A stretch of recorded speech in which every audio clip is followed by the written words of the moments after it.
Screen share करती हूँ मैं।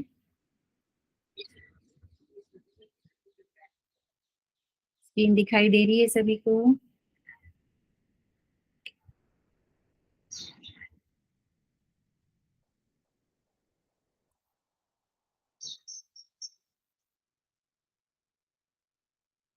स्क्रीन दिखाई दे रही है? Yes ma'am. Okay. क्योंकि मैं कुछ चैट नहीं देख सकती हूँ अभी, तो आप बोल के ही मुझे बताएंगे। चलिए, आज हम सिटिंग पोस्चर से शुरू करते हैं। पहला आसन जो है वो है पश्चिमोत्तान आसन। पश्चिमोत्तान आसन जो है, वैसे मैक्सिमम आसन जो है उनमें संस्कृत के वर्ड्स यूज करे हैं, इसमें भी किए हुए हैं 3 वर्ड्स, है ना। पश्च, उत्तान और आसन। पश्च का मतलब होता है पीछे, है ना, पीछे के पोर्शन को। उत्तान का मतलब होता है उसे खींचना, उसको तानना, है ना। तो पीछे के पोर्शन, पीछे जो बॉडी का बैक पोर्शन है उसको आपको खींचना है, तानना है। और ये जो पोस्चर है बॉडी का, उसको कहा है आसन। तो पश्चिम उत्तान आसन।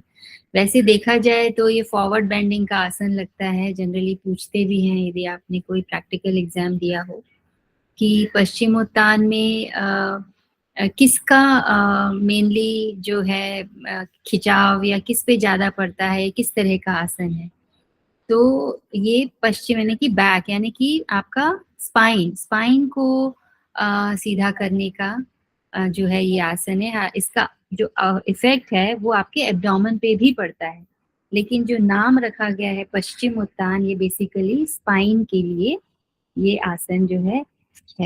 अब कोई भी आसन यदि आप स्टैंडिंग आसन करते हैं तो वो कहाँ से शुरू होता है? समस्थिति से। मतलब आपके टोज पैरेलल होने चाहिए, पास में होने चाहिए, हाथ जो है वो आपके साइड में होना चाहिए, कहते हैं इसको समस्थिति।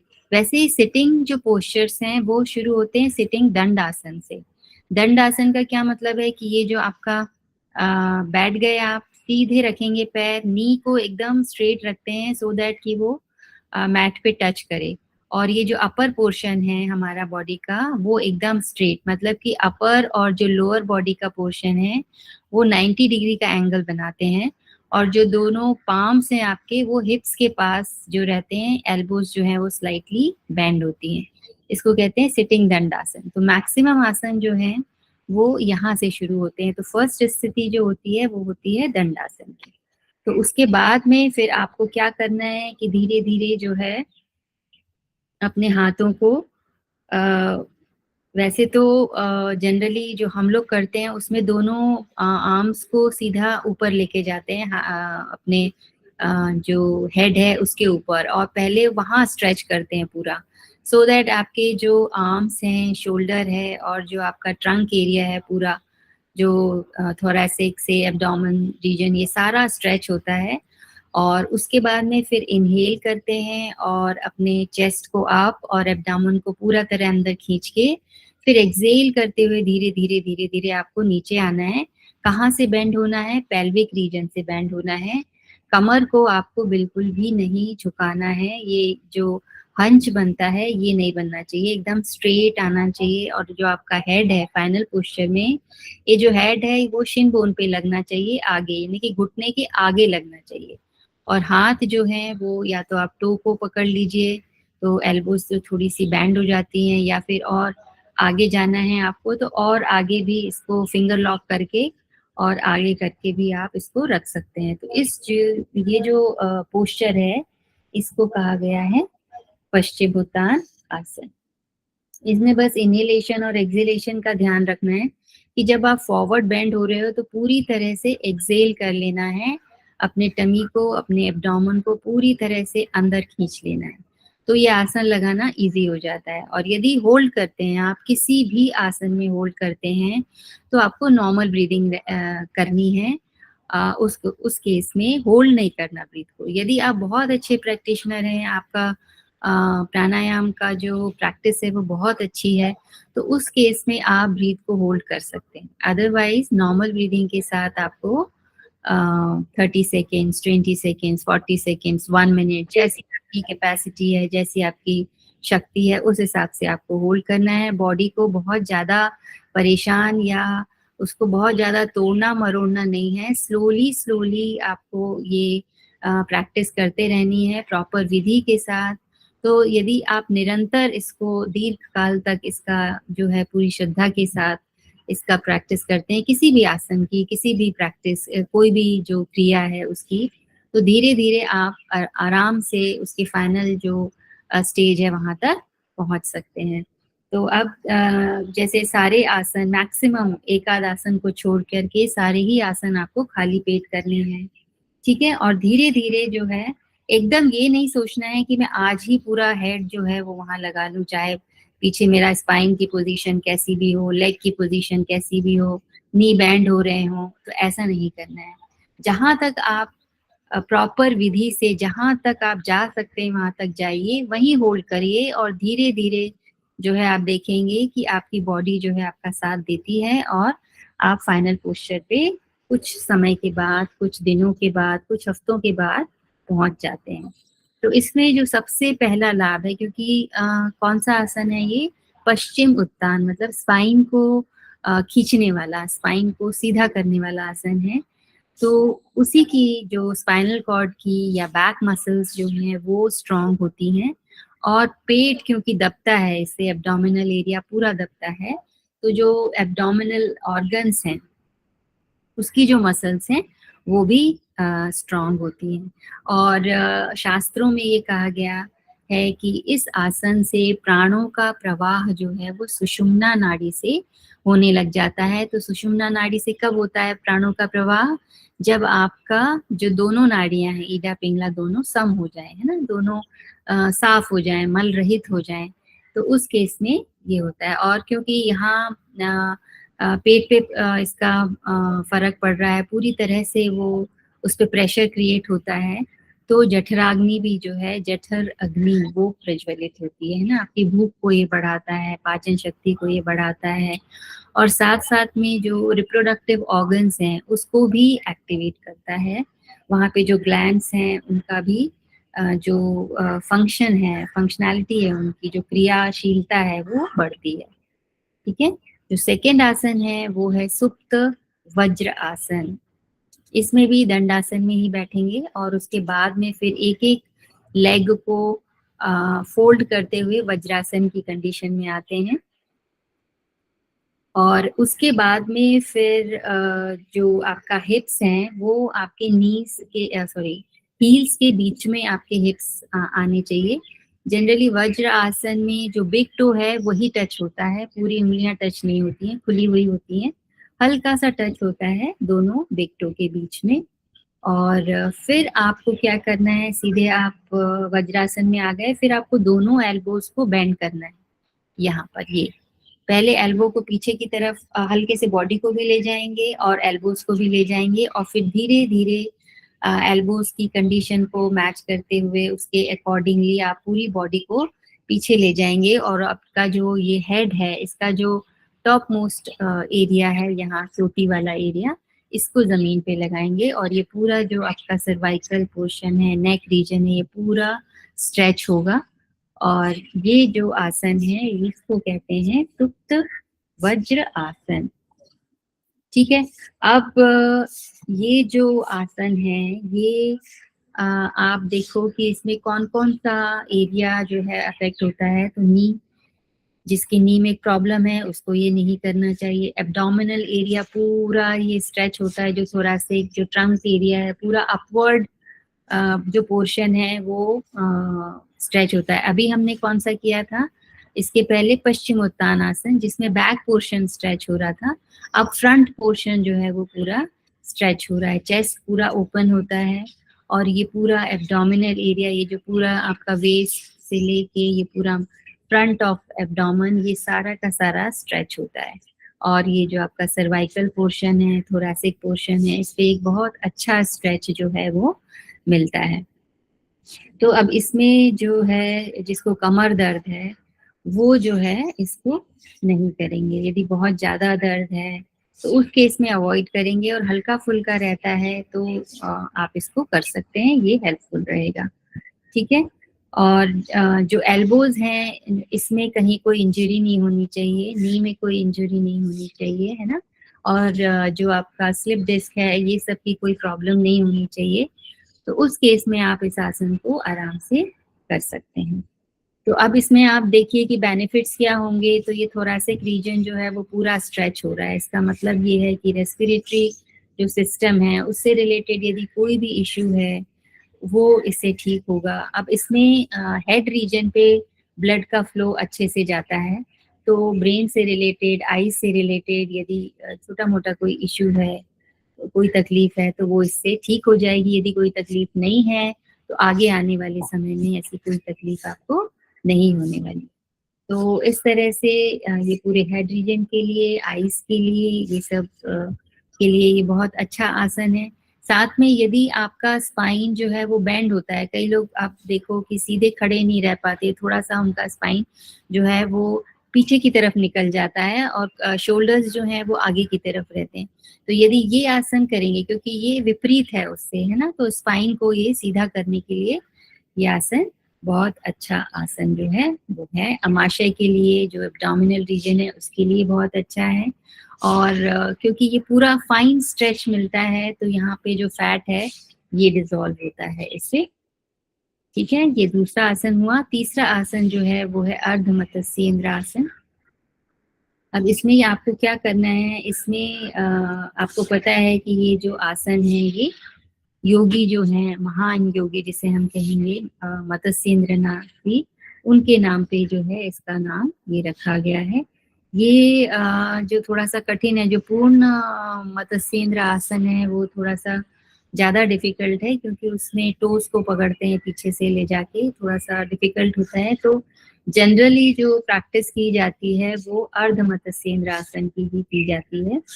तो इसमें जो है, इसमें पहले इन्होंने जो शुरुआत करते हैं वो जैसे आप दंडासन में आए, उसके बाद में बद्ध कोण आसन और भारद्वाज आसन, सप्त पादाष्टम उष्टासन और वीरासन, इसका यदि आप अभ्यास कर लेते हैं, क्योंकि इसमें क्या है, ये फोल्ड करना है आपको, नी को फोल्ड करके ये जो हील है इसका, ये अपोजिट हिप के नीचे रखना है, और जो दूसरा लेग है उसको क्रॉस करके आपको यहाँ सामने लेके आना है। जो नी बैंड है उसके पास में आपको अपोजिट लेग का टो रखना है। तो यदि आप पहले उनका अभ्यास कर लें तो ये आसन जो है वो इजी हो जाता है। तो इसमें क्या करना है, वही है, दंडासन में बैठेंगे। उसके बाद में कोई भी एक लेग, जैसे कि यहाँ पर है कि लेफ्ट लेग को जो है इन्होंने बेंड किया है, इसकी जो हील है वो जो है राइट थाई के, राइट हिप के थोड़ा सा नीचे है, और जो अपोजिट लेग, जो दूसरा वाला लेग है, इसको इन्होंने मोड़ा है और इस नी के पास में रखा है। फिर आपको क्या करना है कि जो नी अप है ना, उसके अपोजिट वाला जो हैंड है उसको आपको ट्विस्ट करना है, किस तरफ, उसके अपोजिट साइड में। ठीक है ना, जो लेग मुड़ा हुआ है उसी साइड में आपको ट्विस्ट करना है, अपोजिट हैंड को यहाँ पे लेके आना है, और जो ये नी है इसको क्रॉस करते हुए आपको ये वाला एंकल पकड़ना है। और जिस लेग को आपने ऊपर रखा है, या जो नी अप है, वो वाला जो आर्म है, उस साइड का जो आर्म है, वो बैक साइड से आपको घुमा करके अपोजिट थाई पे, यहाँ पे जो नीचे बैंड है जो लेग, वहां पर रखना है। तो इस तरह से ये जो शोल्डर की पोजीशन है ये पूरी स्ट्रेट हो जाती है 180 डिग्रीज, और आपकी जो निगाहें हैं, ये जो हेड है ये उसी सर तरफ कन्वर्ट आपको ट्विस्ट करना है। ठीक है, तो ये हो गया अर्ध मत्स्येंद्र आसन। इसको दूसरे लेग से यही सेम पोस्चर के साथ अपोजिट लेग से भी करेंगे। तो इसमें आप देखो कि जो नी है उसका एक रोल है, उसके बाद में पेल्विक की पूरी ट्विस्टिंग है, शोल्डर की ट्विस्टिंग है, आर्म्स की है, और साथ में जो ये जो आपका चेस्ट रीजन है ये पूरी तरह से ओपन होता है, पूरी तरह से खुलता है, और साथ में जो साइड ऑफ योर एब्डोमेन है ना, जैसे जहाँ पर आपका पैनक्रियाज आता है, या जहाँ पे आपका स्प्लीन, अपेंडिक्स वाला जो रीजन है, इसको एक बहुत ज़्यादा उस ऑर्गन को एक प्रेशर मिलता है, एक पुश मिलता है, तो वहाँ पे जो भी अवरोध हैं, जो भी वहाँ पे कुछ ऑब्स्ट्रक्शंस हैं किसी से रिलेटेड, तो वो चीज़ें जो हैं वो खुलती हैं, वो एक ऑर्गन जो है वो एक्टिवेट होते हैं। तो इसके फ़ायदे और ये देख लेते हैं कि कौन इसको नहीं कर सकते। तो जो अफ़ेक्टेड एरिया है, जहाँ पे इसका असर पड़ रहा है, जहाँ के लिए ये लाभदायक है, वहाँ पर यदि कोई इश्यू है, जैसे अल्सर्स हैं, है ना? या फिर हर्निया का इश्यू है, घाव है कोई या कोई ऑपरेशन आपका हुआ है उस पर्टिकुलर रीजन का, गॉल ब्लैडर हो गया या लिवर हो गया या एब्डोमिनल सर्जरी हो गई, ये यदि कुछ हुआ है तब फिर आप इस आसन को नहीं करेंगे। उसी के साथ-साथ इस एरिया से रिलेटेड जैसे लेडीज़ हैं तो प्रेगनेंसी के टाइम पे या फिर मेंसेस के टाइम पे ये चीज़ें, ये आसन जो है वो नहीं करेंगे। उसके साथ-साथ में क्योंकि बैक जो है आपको स्ट्रेट रखना है, यदि स्लिप डिस्क है या फिर बहुत पुराना कमर दर्द है जो मसल पेन नहीं है बल्कि कोई और ही डिसऑर्डर है, तो उस केस में भी आप इस आसन को बिल्कुल नहीं करेंगे। अब क्योंकि जो अफेक्टेड एरिया है, उससे रिलेटेड जो भी इश्यूज़ होते हैं, जैसे डायबिटीज़ है ना? एब्डोमेन से रिलेटेड जैसे कॉन्स्टिपेशन हो गया, है ना? या सर्वाइकल स्पॉन्डिलाइटिस है आपको, तो इसमें देखो कि जो आपका सर्वाइकल रीजन है, जो आपका नेक मसल्स हैं, उनको भी एक स्ट्रेच मिलता है, एक ट्विस्टिंग है उसमें भी। तो इसलिए वो उसके लिए हेल्पफुल है, वो लोग ये जो है वो करें। और डाइजेस्टिव सिस्टम के लिए ये बहुत अच्छा है ना? फ्लेक्सिबिलिटी जो है ये शोल्डर मसल्स की और साथ में जो स्पाइन है, उसकी भी बढ़ती है और जो लिवर है और स्प्लीन है, इनकी भी फंक्शनैलिटी जो है वो बढ़ती है और शोल्डर्स भी स्ट्रॉन्ग होंगे और साथ-साथ में जो आपका ट्रंक एरिया में जो भी फैट है, वो कम होगा इससे। नेक्स्ट आसन जो है वो है वक्र आसन। इसका पोस्चर भी हम देख लेंगे। इसमें और उसमें थोड़ा फ़र्क है। इसमें भी एक लेग के की जो नी है इसको हम अप रखेंगे, अपोज़िट हैंड से उसको पकड़ेंगे, लेकिन जो हमने लेग बेंड किया था, उसको नीचे की तरफ बेंड ना करके उसको स्ट्रेट रखना है। और जो सेम जो आर्म है जिसको आपने जिसकी नी अप है, उस आर्म को पीछे की तरफ ये इन्होंने थोड़ा-सा दूर रखा है, इसीलिए ये जो स्पाइन है ये थोड़ा पीछे की तरफ झुक गई है। वैसे इसको ये जो पाम है इसको एज़ क्लोज़ एज़ पॉसिबल रखते हैं, सो दैट आपका स्पाइन जो है वो पूरी तरह से स्ट्रेट हो, है ना? क्योंकि स्पाइन यदि पीछे झुक जाएगा तो यहाँ का जो प्रेशर है ना ये कम हो जाता है। तो जितना आपकी बॉडी आगे रहेगी, उतना ही यहाँ पर प्रेशर जो है वो ज़्यादा होगा। तो इसको कहेंगे वक्रासन। इसमें एक वेरिएशन और होता है कि इस लेग को आउटसाइड ऑफ दिस नी जो स्ट्रेट लेग है उसके उस तरफ भी रख के जो है ये आसन किया जाता है। तो यही पोस्चर अपोजिट लेग से भी करेंगे, दोनों लेग से इसको रिपीट करेंगे। तो इसके जो फ़ायदे हैं करीब-करीब अर्ध मतस्येंद्र आसन के जैसे ही हैं, प्रिकॉशंस भी करीब-करीब सेम ही हैं दोनों के कि कौन-सा अफ़ेक्टेड एरिया है, ये दोनों का सेम है, कहाँ पे बेनिफिट है, ये भी सेम है और जो ध्यान रखने वाले पॉइंट है, कौन लोगों को नहीं करना चाहिए, क्या सावधानी रखना चाहिए, वो भी सेम है। ये हमने अभी डिस्कस कर लिया है। बस पोस्चर में थोड़ा-सा ये ईज़ी वर्ज़न है, वो थोड़ा-सा थोड़ा टफ़ है और पूर्ण मत्स्येंद्र आसन जो है वो बहुत ज़्यादा टफ़ होता है। तो प्रैक्टिस के पॉइंट ऑफ व्यू से ये आसन किए जाते हैं। पहले वक्रासन और फिर अर्ध मत्स्येंद्र आसन, उसमें ज़्यादा ट्विस्टिंग होती है, थोड़ा-सा ज़्यादा एफर्ट लगता है उसमें। फिर है बद्धकोण आसन। इसको हम वैसे भद्रासन बोलते हैं लेकिन एक्चुअल में दिस इज़ नॉट भद्रासन।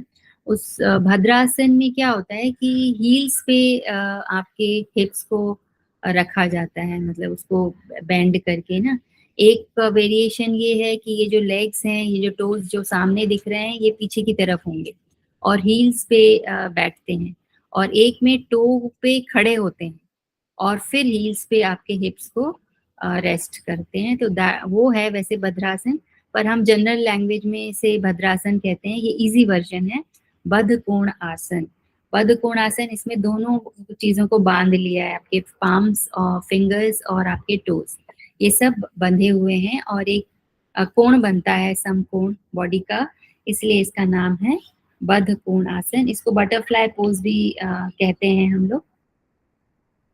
तो इसमें भी जो फर्स्ट पोस्चर है वो दंडासन है। उसके बाद में आपको दोनों पैरों के तलवे को तिवनी प्रदेश जो है, पेरिनियम पोर्शन है, इसकी तरफ लाने की कोशिश आपको करनी है और अच्छी तरह से टाइटली दोनों फिंगर लॉक करके और टोज को, पूरे जो आपका सोल है उसको अच्छी तरह से होल्ड करना है। स्पाइन को स्ट्रेट रखना है, चेस्ट को ओपन रखना है, एब्डोमेन को इन रखना है। तो ये एक पोस्चर हुआ, इसको भी आपको होल्ड करना है। और बटरफ्लाई मतलब कि दोनों नीज को जो है अप एंड डाउन करते हैं। अप करेंगे तो ये एल्बो से टच होना चाहिए, लो करेंगे तो ये आपकी मैट से या जमीन से टच होना चाहिए। तो इस तरह से इतना मूवमेंट जो है वो अच्छी तरह से होगा, तब आपके pelvic जॉइंट्स जो हैं वो पूरी तरह से ओपन अप हो जाते हैं। तो इसका मतलब जनरली बटरफ्लाई करते हैं वो धीरे धीरे, यहाँ बस थोड़ा सा अप डाउन करते हैं। यदि आप पूरा अच्छी तरह से करोगे तो एक आवाज भी आती है जब आपके जो लेग्स हैं ये मैट को टच करते हैं। और इसको फास्ट किया जाता है, स्लो भी किया जाता है। और ये जो नी है, आपको ऐसा ट्राई करना है कि एक तो हील्स जो हैं वो आपके पेरिनियम पोर्शन पे टच हो, और दूसरा जो आपके नी है वो मैट पे टच हो। इतना स्ट्रेच आपको यदि आप मतलब आपको ट्राई करना है कि इतना स्ट्रेच आप उसको करें, तो पूरे जो पैल्विक जॉइंट्स हैं ये ओपन अप होते हैं। ये आसन बहुत इफेक्टिव आसन है। इसको जनरली जो प्रेग्नेंट लेडीज हैं वो भी बहुत आसानी से, बहुत उससे कर सकती हैं। बहुत ज़्यादा इफेक्टिव आसन है ये, और मैक्सिमम टाइम पे आप इस आसन को कर सकते हैं, क्योंकि ये एक तरह से जॉइंट ओपनिंग के लिए है और रिलैक्सेशन भी देता है। यदि कहीं कोई स्ट्रेच है, कहीं कोई दिक्कत है आपको लेग मसल्स में, तो ये आसन उस लिहाज से, रिप्रोडक्टिव ऑर्गन के लिहाज से ये बहुत अच्छा आसन जो है वो कहा जाता है इसको। लेकिन यदि घुटने में दर्द है तो आपको ये काम नहीं, ये आसन नहीं करना चाहिए। मेंसेस के ड्यूरेशन में भी नहीं करना चाहिए। लेकिन अदर समय में यदि आप इस आसन को करते हैं तो जो भी पीरियड से रिलेटेड जो भी इश्यूज होते हैं, आपको कुछ पेन है या इरेगुलर है, तो वो जो इरेगुलरिटीज हैं या जो भी प्रॉब्लम्स हैं वो सॉर्ट आउट हो जाती हैं यदि आप ये आसन जो है रेगुलर करते हैं तो। और यदि आपको साइटिका है, बहुत ज़्यादा पेन है, कोई पुराना अम, है या चोट है जो कि आपको हमेशा तकलीफ देती है, तो उस केस में आपको ये आसन नहीं करना चाहिए।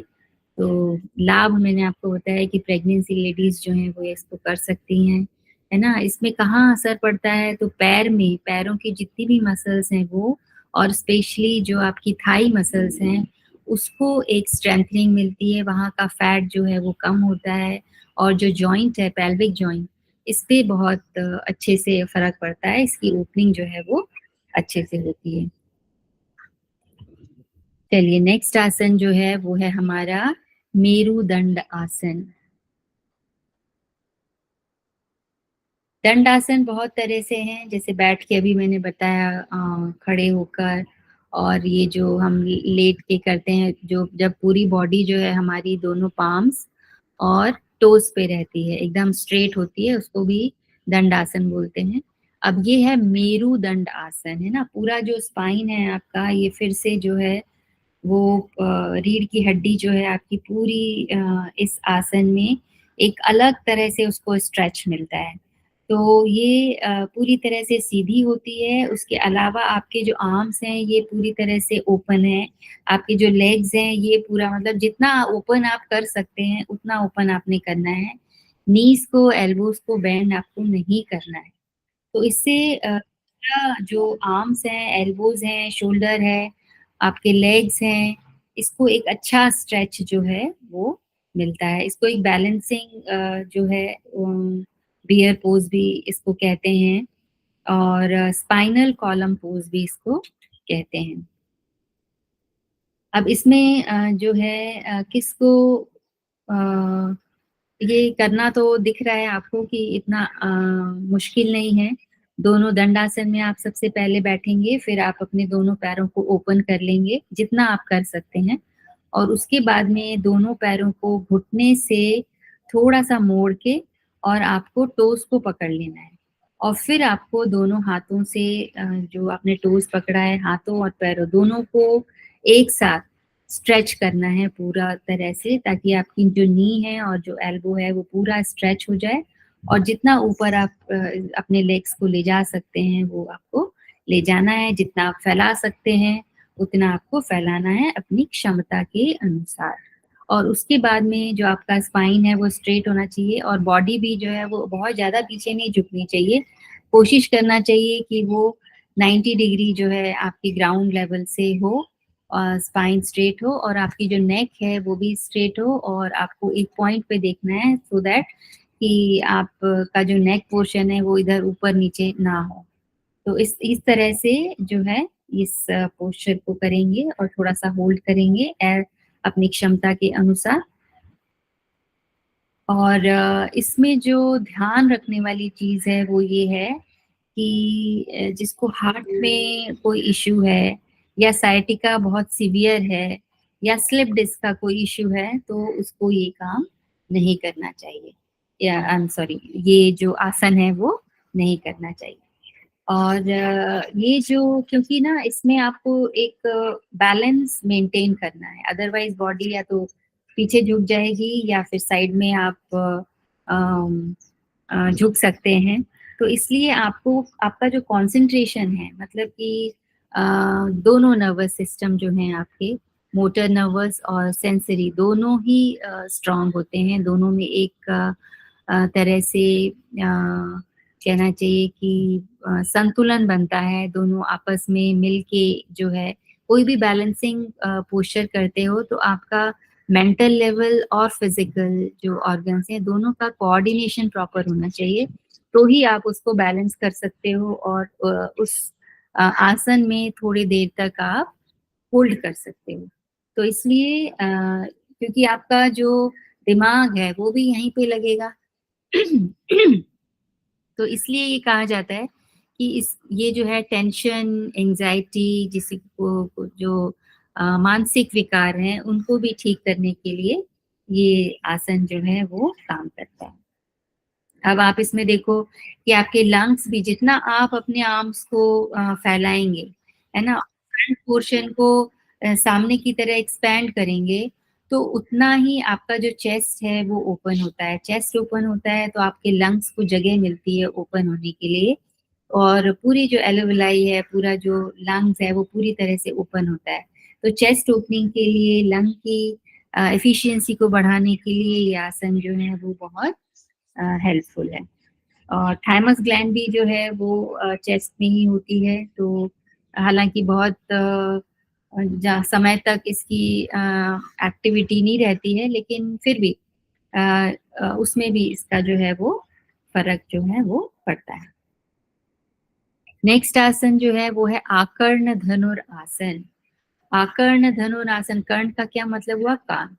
और धनुरासन का मतलब है कि ये जो है वो और जैसे खींचते हैं ना धनुष से बाण जो खींचते हैं, उस तरह से आपका जो है ये पोर्शन जो है बनता है। जैसे कि धनुष का वो क्या कहते हैं, प्रत्यंचा, इसको कान तक लाते हैं और उसके बाद में निशाना लगाते हैं और फिर बाण को छोड़ते हैं, एरो को छोड़ते हैं।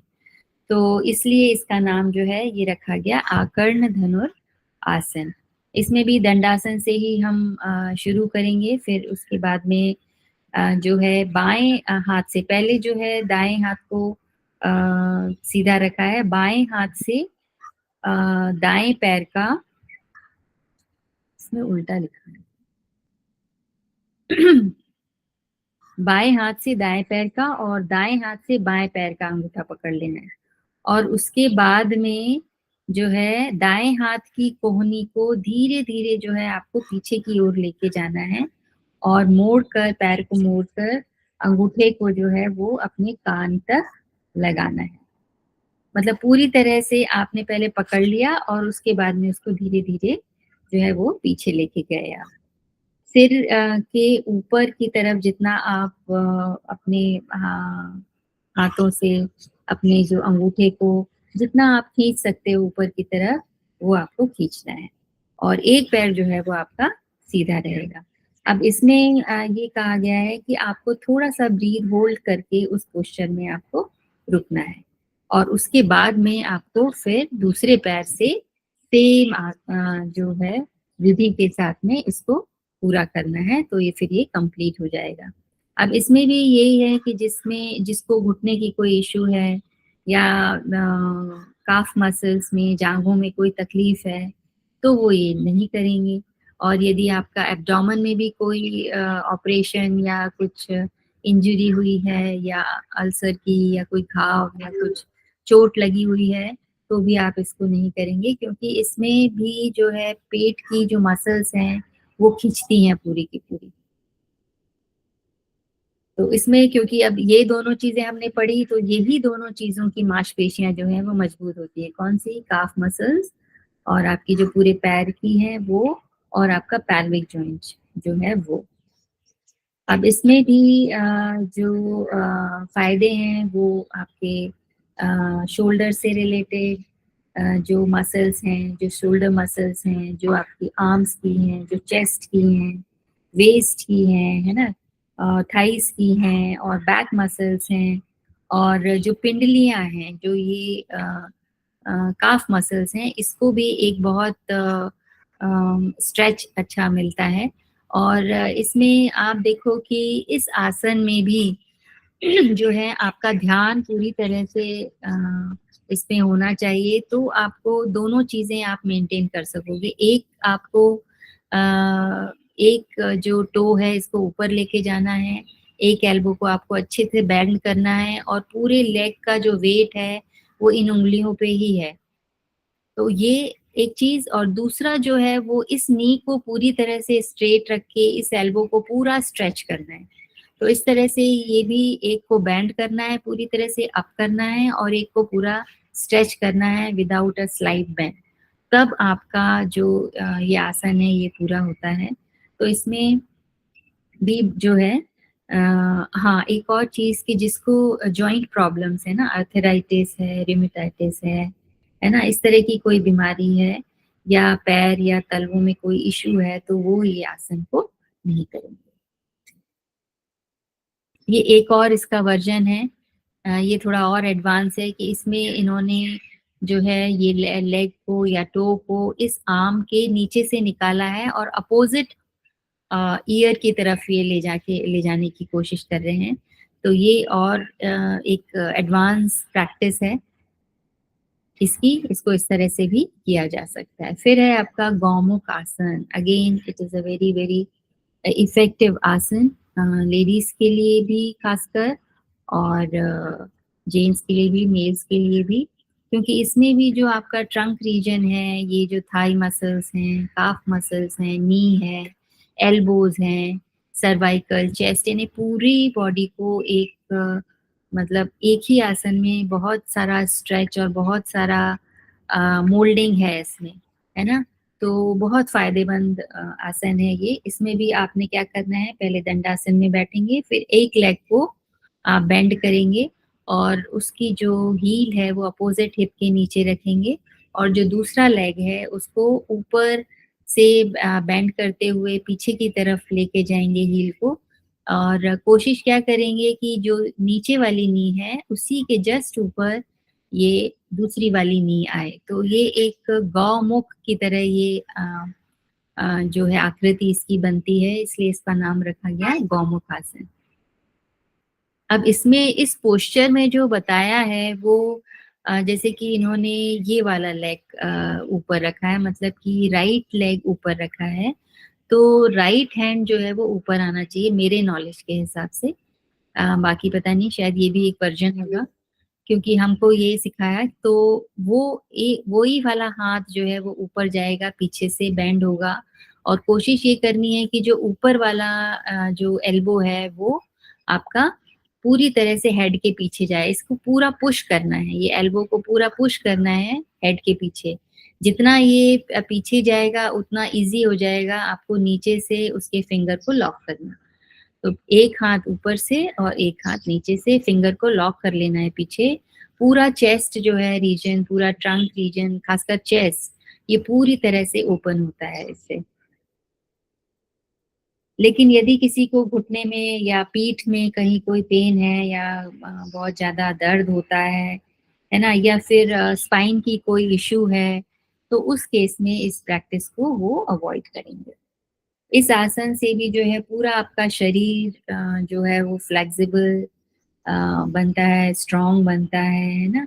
और बहुत ही देखने में भी ये पोस्चर इतना अच्छा लग रहा है, पूरा स्ट्रेच है पूरी बॉडी में, एक फॉर्म है इसका लेग्स का, आर्म्स का। तो ये बहुत ही अच्छा आसन है। ये आसन भी जो है डायबिटीज के लिए, एस्थमेटिक पेशेंट्स के लिए बहुत अच्छा है। और रिप्रोडक्टिव सिस्टम भी जो है इससे एक्टिवेट होता है इस आसन से।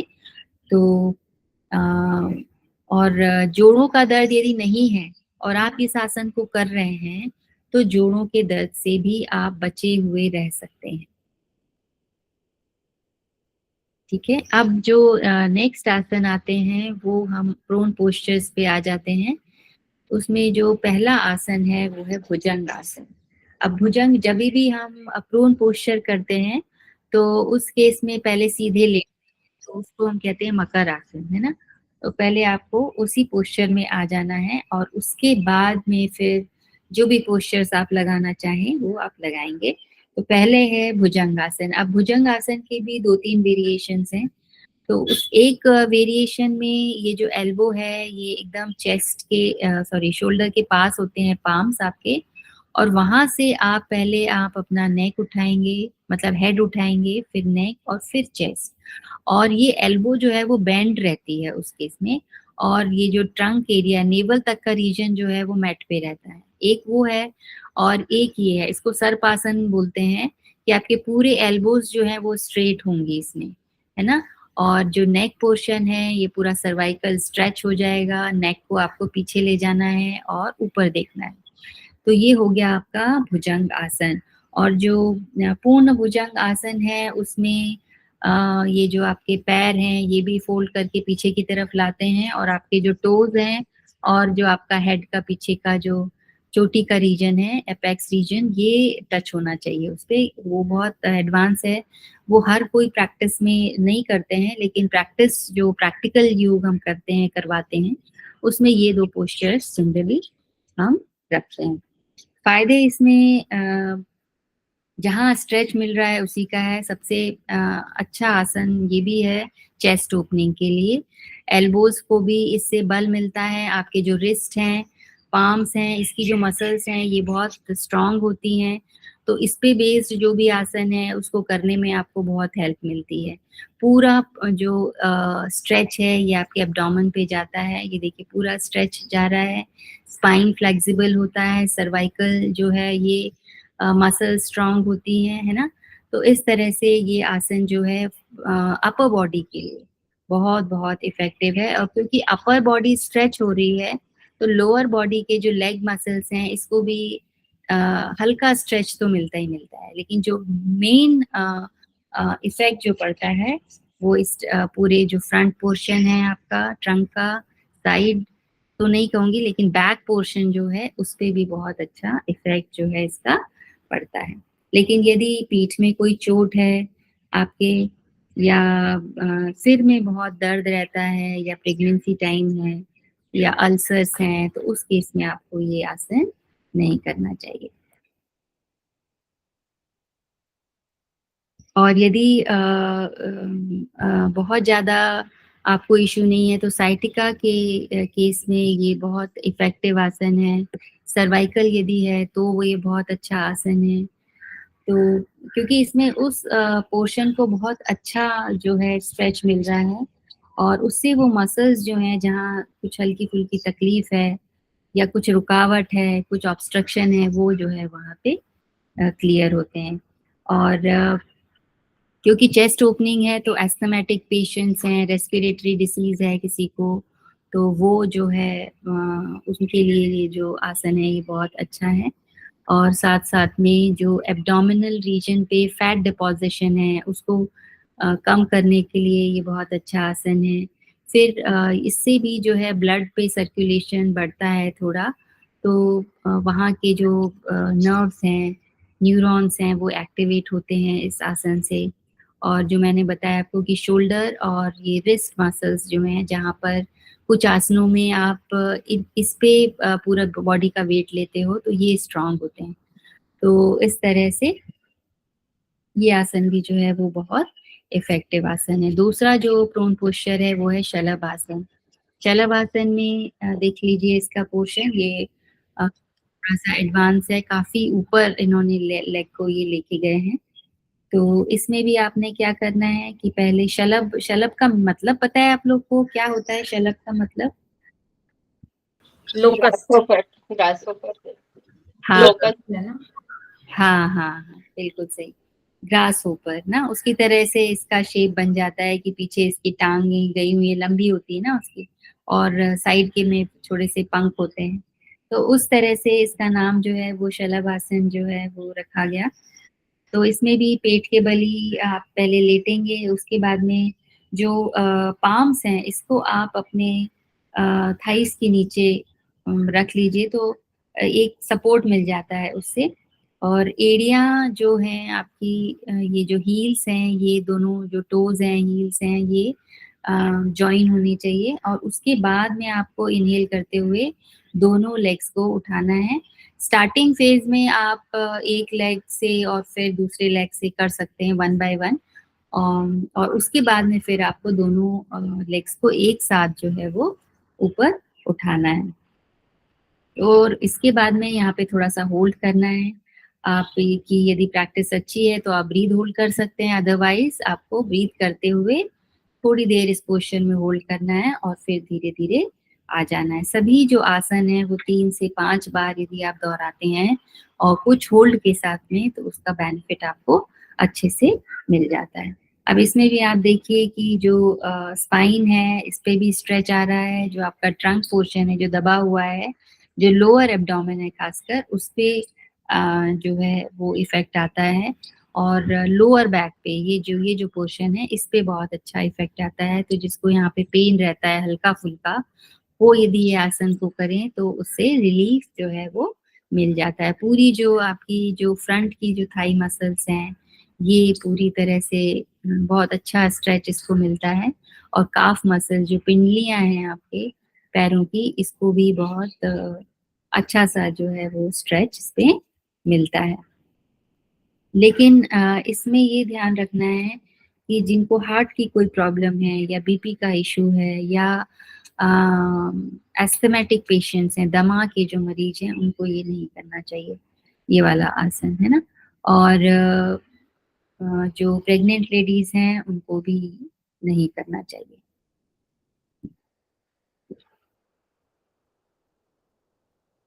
साइटिका के लिए भी ये आसन बहुत अच्छा है क्योंकि ये पूरी जो नर्व है ये स्ट्रेच होती है, इस पे ऐसा कोई भार नहीं पड़ रहा है, सिर्फ़ आपको स्ट्रेच करना है। तो यदि वो पेशेंट इसको कर सकते हैं, हल्का-फुल्का यदि है और यदि वो रेगुलर इसकी प्रैक्टिस करें, तो काफ़ी हद तक उनको इससे आराम मिलेगा। इसके अलावा क्योंकि यहाँ पे आप देखो कि लोअर एब्डोमेन पे इसका इफ़ेक्ट पड़ता है, तो जो आपका यूरिनरी सिस्टम है उसको उसमें यदि कोई छोटे-मोटे इश्यूज़ हैं, तो वो ठीक होते हैं इससे। तो यूरिनरी जो सिस्टम है, एक्सक्रीटरी सिस्टम है, उसपे इसका पड़ता है। नेक्स्ट आपका आसन है धनुरासन। तो धनुरासन भी जो है प्रोन पोस्चर है। इसमें आपने क्या करना है, सबसे पहले आपको पेट के बल लेट जाना है, फिर आपने एड़ियों पूरे जो दोनों लेग्स हैं उसको बेंड करना है, एंकल से पकड़ना है या आप बहुत अच्छे प्रैक्टिशनर हैं जैसे इन्होंने पकड़ा है, तो आप टोज़ से भी इसको टोज़ को भी आप पकड़ सकते हैं और पूरी तरह से आपको लेग्स को ऊपर खींच देना है और जो अपर बॉडी है इसको भी उठा लेना है पूरी तरह से। तो धनुष की तरह जो है ये आकृति जो है आपके शरीर की बन जाती है और जो फाइनल पोस्चर है, जो एडवांस धनुरासन है, जो वेरिएशन है, उसमें ये जो पैर हैं ये आपके हेड पे यहाँ पे लग जाते हैं। तो इसमें भी जो करीब करीब सेम ही सावधानियां आपको रखनी है जो हमने पहले डिस्कस करी थी, कि जिसको यदि पेट में कोई ऑपरेशन है, कोई अल्सर है, वो नहीं करेंगे। सिर दर्द के लोगों को भी ये यदि हो रहा है तो उस केस में आप इसको अवॉइड करेंगे। और ब्लड प्रेशर जिनको है, हर्निया है, या माइग्रेन जिनको बहुत ज्यादा रहता है, उनको ये आसन अवॉइड करना चाहिए। और प्रेगनेंसी में आपको नहीं करना चाहिए बिल्कुल। अब इसमें भी आप देखो कि जो ये फ्रंट बॉडी है, पूरा जो आपका पेट पे जो स्ट्रेच आ रहा है, बहुत अच्छा स्ट्रेच है। और साथ में चेस्ट एरिया ओपन होता है, स्पाइन जो है वो आपका फ्लेक्सिबल बनता है। तो अब जहाँ जहाँ पर भी स्ट्रेच है, वहाँ के रोग जो है, जैसे पेट से रिलेटेड जो कब्ज है ना, डाइजेस्टिव सिस्टम के और भी जो तकलीफें हैं वो इससे खत्म होंगी। फैट जो है वो रिड्यूस होगा, है ना। और यदि मेंसेस से रिलेटेड कोई प्रॉब्लम है, रिप्रोडक्टिव सिस्टम से रिलेटेड कोई इशू है, तो वो भी इससे ठीक होता है। साथ साथ में क्या है कि शोल्डर पे भी बहुत प्रेशर आता है, क्योंकि पूरा स्ट्रेच, पूरा जो ये शोल्डर है, पूरी आर्म है, बैकवर्ड स्ट्रेच, हाथ आगे की तरफ तो चले जाते हैं लेकिन पीछे की तरफ इनको उतना ही बेंड करने में थोड़ा एफर्ट लगता है, थोड़ा प्रैक्टिस लगती है। तो इसलिए शोल्डर मसल्स जो हैं ये बहुत अच्छे से जो है यहाँ पे फ्लेक्सिबल बनती हैं और बहुत स्ट्रेंथनिंग इनकी जो है वो होती है। नेक्स्ट जो है वो है ऊर्ध्वमुख श्वान आसन। ऊर्ध्वमुख श्वान आसन और भुजंग आसन जो हमने अभी देखा था, सर्प आसन, उसमें एक ही डिफरेंस है कि उस जो सर्प आसन या भुजंग आसन देखा था उसमें ये जो पूरी बॉडी है, पूरा जो लेग है, नेवल तक का एरिया जो है वो मैट पे रहता है। लेकिन ये जो ऊर्ध्वमुख श्वान आसन है, इसमें पूरा जो लेग है, टो के अलावा और पाम के अलावा पूरी बॉडी जो है आपकी जो है मैट के ऊपर रहेगी। और फिर ये जो फ्रंट पोर्शन है इसमें स्ट्रेच सेम ही रहेगा। जनरली श्वान आसन में सामने की तरफ देखते हैं, ये ऊपर देखिए ये भी एक वेरिएशन है। वैसे श्वान आसन में नजरें जो है वो सामने की तरफ होती हैं। तो इसमें भी जो है पेट पे जो है बहुत असर जो है आपको पता चल रहा है कि पेट पे जो है असर आता है। तो इसलिए पेट पे यदि कोई तकलीफ है, कोई इंजरी है ना, तो नहीं करना चाहिए।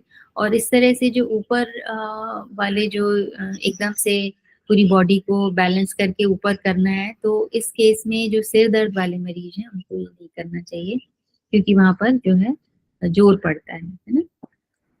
बाकी सब जो है वो करीब करीब सेम ही है जो हमने पहले डिस्कस किए थे। ये आसन भी जो है वो साइटिका के लिए अच्छा आसन माना जाता है, क्योंकि इसमें भी आप देखो कि ये जो लेग को एक फाइन स्ट्रेच इस पे मिलता है। तो ये जो साइटिका नर्व है ये एक्टिवेट होती है और जो भी इसमें विकार हैं या कोई तकलीफ है वो ठीक होती है। लेकिन ये उसी केस में करना चाहिए जब कि वो करने लायक हो, है ना। बहुत ज्यादा तकलीफ है, सीवियर है, तो उस केस में ये आसन जो है या कोई भी आसन जो है वो नहीं करना चाहिए। मैम चलिए, ये भुजंगासन भी हो गया ना मैम? नहीं नहीं, भुजंग आसन नहीं है ये। मैंने आपको बताया कि भुजंग आसन में क्या होता है कि ये जो पूरा लेग से और नेवल तक का पोर्शन ये मैट पे रहता है आपका, है ना। लेफ्ट मैट से से, लेफ्ट तक। हाँ, ये पूरा जो नेवल तक का पोर्शन जो है आपकी बॉडी का वो मैट के ऊपर रहता है। और बाकी का हाँ, नेवल के ऊपर वाला पोर्शन जो है वो आपको पीछे ऊपर की हो तरफ, जाता है। हाँ, ये शोल्डर जो है ये आपको भुजंग, बैक साइड रखने हैं, ताकि चेस्ट जो है वो हाँ, पूरा ओपन हो इससे। लेकिन इसमें भुजंग आसन में नेवल तक अपना मैट पे रहता, अपन टच करते मैट पे नेवल तक या हाँ घुटने तक। हाँ हाँ भुजंग आसन में हाँ इसको भुजंग आसन में घुटने भी उठाना पड़ता है। ओके, हाँ, ये ऊर्ध्वमुख श्वान थोड़ा आसन। सा फर्क है। ओके, हाँ जी। मेरे को भुजंग आसन लगा इसलिए मैं आपको डिस्टर्ब कर दी मैम। नहीं नहीं, कोई बात नहीं है। वैसे आप बाद में पूछेंगे तो भी ठीक है, यदि ऐसा कुछ डाउट आ रहा है तो कोई दिक्कत नहीं है। मकर आसन जो है वो प्रोन पोस्चर का एक तरह से शिथिल करनी आसन है। इसमें आपने जो हील्स हैं के बीच में शोल्डर गैप रखेंगे और हील्स को अंदर रखेंगे, टोस को बाहर रखेंगे। जो भी आसन आप करते हैं, शवासन या शिथिल वाले जो भी दूसरे आसन, उसमें ये ध्यान रखना है कि ये जो पूरी जो बॉडी है आपका, कोई भी पार्ट जो है मैट के बाहर ना जाए, है ना? जब आप शवासन करते हैं तो भी थोड़े से गैप के साथ में आपको पाम्स जो है ऊपर रखने होते हैं, तो वो मैट के ऊपर ही आपको रखना चाहिए। और इसमें एक ये पोर्शन है कि आपने एल्बो को बेंड कर लिया और हेड को उस पे लगा लिया। एक वेरिएशन ये है कि आप पाम के ऊपर पाम रखेंगे और उसके ऊपर आप चिक्स लगाएँगे और नेक को एक तरफ चीक रखा है आपने, तो एक तरफ आपका जो नेक है वो थोड़ा-सा बेंड होगा और फिर आप उसमें रिलैक्स कर सकते हैं आँखें बंद करके। इसके भी जो फ़ायदे हैं रिलैक्सेटिव आसन के बहुत फ़ायदे हैं क्योंकि आपने जो मेहनत की है, आपने जो अपने मसल्स को और जॉइंट्स को और ऑर्गन्स को एक काम करवाया है ना? वो उस समय वो काम उनका नहीं है लेकिन आपने उनको स्ट्रेच किया, आपने उनको पुश किया, तो खूब सारी आपने उनकी एनर्जी ली, अपने शरीर की एनर्जी आपने में लगाई है, तो उनको रेस्ट देना भी ज़रूरी है ताकि वो अपने जो फंक्शन है, उनके जो काम है वो अच्छे से कर सकें। इसलिए रिलैक्सेटिव आसन्स जो हैं, वो भी बहुत-बहुत ज़्यादा ज़रूरी हैं और जब भी रिलैक्सेटिव आसन्स करें, तो आपको ब्रीदिंग पे थोड़ा-सा ध्यान रखना है। पूरे बॉडी को स्ट्रेच फ्री करना है, पेन कहीं है उसको रिलैक्स करने की कोशिश करनी है, कोई स्ट्रेच नहीं, कोई उसमें खिंचाव नहीं।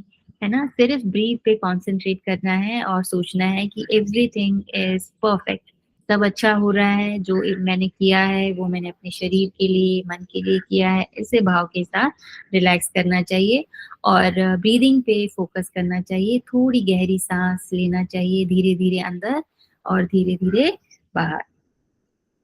ठीक है? तो जो समस्याएँ हैं ख़ास करके जो मेंटल जो परेशानियाँ रहती हैं, कुछ इश्यूज़ रहते हैं जो दिमाग में चलते रहते हैं, कुछ उलझनें रहती हैं, बेचैनी रहती है, तो इन सब के लिए बहुत-बहुत अच्छा आसन है। कहीं कोई पेन है, कहीं जैसे सिर दर्द है या कमर दर्द है, इन सब के लिए भी ये मकर आसन जो है वो बहुत इफ़ेक्टिव आसन है। और ख़ास करके आपके नर्वस सिस्टम के लिए बहुत अच्छा है, सर्वाइकल स्पॉन्डिलाइटिस के लिए बहुत अच्छा है, और हार्ट डिसीज़ के लिए भी, रेस्पिरेटरी प्रॉब्लम जिनको है उनके लिए भी ये बहुत-बहुत अच्छा आसन है, रिलैक्सेटिव आसन। अब आज यहीं तक रखते हैं। अब हमारे कुछ सुपाइन पोस्चर्स जो हैं वो बच गए हैं और इसके बाद में फिर हम प्राणायाम और मुद्रा बंध देखेंगे। कल मोस्ट प्रोबेबली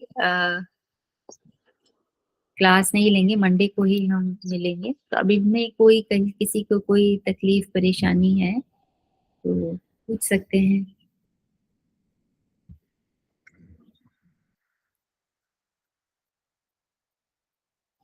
मैम वो बद्ध कोणासन वाली नहीं दिखाई ना।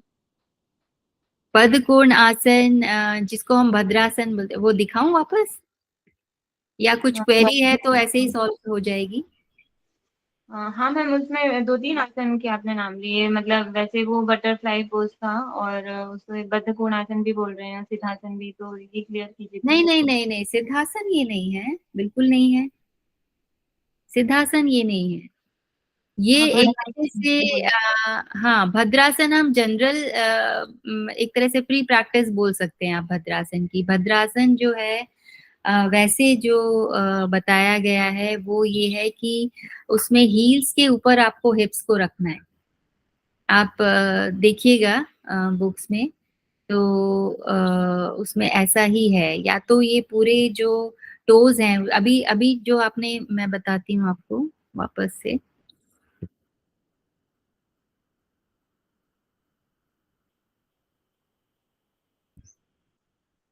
ये वाला, है ना? इसमें ये जो टोज़ हैं ये सामने की तरफ हैं और इसी का उल्टा कर दीजिए आप। हील्स वहीं बीच में रखिए और टोज़ को पीछे ले जाइए और हील्स के ऊपर आप हिप्स को रखेंगे तो वो भद्रासन की कंडीशन है। या फिर एक और पोस्चर है जिसमें ये जो टोज हैं ये खड़े हुए हैं, मतलब कि ये जो पूरा टो है ना ये अभी हॉरिजॉन्टल है तो ये वर्टिकल हो जाएगा, नीचे टोज रहेंगे, ऊपर हील रहेगा, हील के ऊपर आपके हिप्स रहेंगे, तो वो भद्रासन है। वो मतलब एडवांस कह लीजिए, लेकिन इसको कोणासन ही इन्होंने कहा है। और बटरफ्लाई पोज जिसे हम बोलते हैं, क्योंकि बटरफ्लाई भी करते हैं हम, दोनों पैरों को ऊपर नीचे करते हैं इसलिए। हाँ जी। ओके मैम, तो और इसको मतलब दोनों नाम से बोल सकते हैं, बद्ध कोणासन और बटरफ्लाई हाँ पोज। हाँ हाँ बिल्कुल। और कुछ? और मैम पश्चिमोत्तानासन के समय भी आपने कुछ होल्डिंग का बताया था, वैसे वो भी बता दीजिए। अ, क्या होल्डिंग का? हाँ, वैसे जनरली मतलब जिन्हें कुछ ब्रीदिंग प्रॉब्लम है या हार्ट या बीपी पेशेंट्स है, वैसे उनको होल्डिंग नहीं कराना चाहिए, लेकिन उसके अलावा। हार्ट पेशेंट है, बीपी बहुत है, तो उनको तो ये करना नहीं चाहिए, इतना नीचे उनको झुकना ही नहीं है, बहुत प्रेशर हार्ट पे देना ही नहीं है। और यदि ब्रीदिंग है तो भी उनको दिक्कत होगी, तो उनको ऊंचा तक ही रखना है, बहुत ज्यादा नीचे उनको जाना ही नहीं है, हल्का, बहुत हल्का। और मैम जो सर दर्द जिनको रहता है, जैसे माइग्रेन बताया, हाँ उसमें उनको भी, बैक बेंडिंग है वो नहीं करना चाहिए ना। हाँ उनको भी फॉरवर्ड बेंडिंग, और यदि तकलीफ है तो बिल्कुल नहीं करना चाहिए। और कभी कभी होती है तो फिर वो मतलब इसको थोड़ा बहुत कर सकते हैं, तो उसमें कोई इशू नहीं है। लेकिन यदि है और आप फॉरवर्ड बेंडिंग कर रहे हैं तो फिर आपको ज्यादा हो सकती है फिर।